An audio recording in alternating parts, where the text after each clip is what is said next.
میرے نبی پاک علیہ السلام نے فرمایا دو چیزیں ایسی ہیں جن میں بہت سارے لوگ دھوکے کا شکار ہیں، انہیں غلطی لگ گئی دو چیزوں کے بارے میں، دو چیزیں، صحیح بخاری ہے، لوگ غلط فہمی کا شکار ہیں، دو نعمتیں ایسی۔ یا رسول اللہ کون سی؟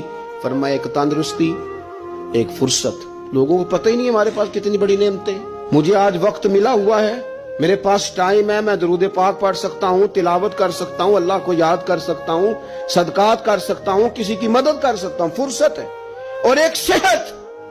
اور سجنوں وہ لوگ بھی ہیں جو اب کرسیوں پہ نماز پڑھتے ہیں، وہ بھی ہیں کوئی سہارا دے تو وضو کرتے ہیں، وہ بیچارے بھی ہیں کہ جن کا دل کرتا ہے کہ مسجد جا کے نماز پڑھوں، لیکن اب آنے کی طاقت موجود نہیں رہی، اس سے پہلے ورنہ اوڑکتے دن آیا ہے محمد، انہیں ہور کڑی نو ڈوب جانا ہے۔